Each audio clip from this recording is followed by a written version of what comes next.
여름이면 물놀이가 정말 시원하죠. 하지만 따뜻한 민물에서 아주 드물게 위험한 아메바가 발견될 수 있다는 사실 알고 계셨나요?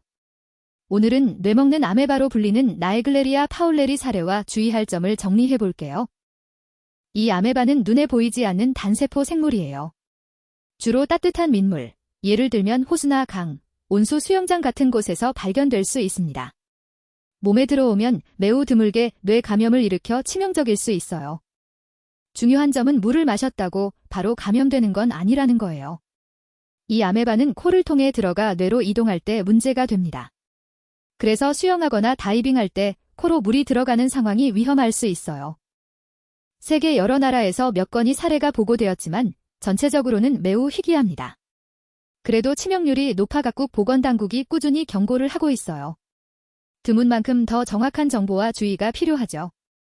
감염 초기 증상은 고열, 두통, 메스꺼움 같은 일반적인 증상과 비슷합니다.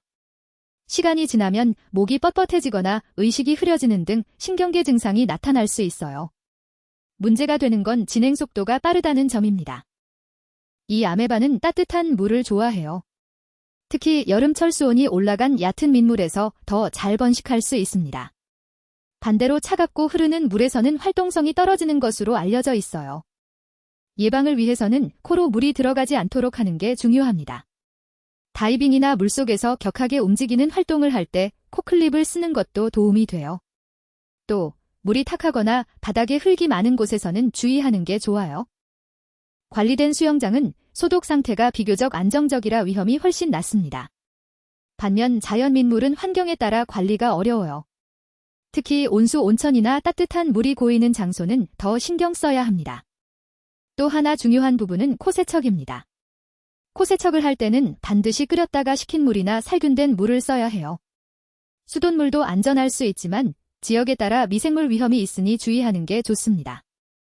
물놀이 후에는 몸을 깨끗이 씻고 이상 증상이 있는지 살펴보세요. 특히 고열이나 심한 두통이 갑자기 나타난다면 즉시 진료를 받는 게 안전합니다. 빠른 대응이 무엇보다 중요하죠. 정리하면 뇌먹는 아메바는 매우 희귀하지만 치명적일 수 있는 감염입니다. 코로 물이 들어가는 상황을 줄이고 따뜻한 민물에서 더 조심하는 게 핵심이에요. 과도하게 불안해하기보다는 정확한 정보로 안전하게 즐기는 것이 최선입니다.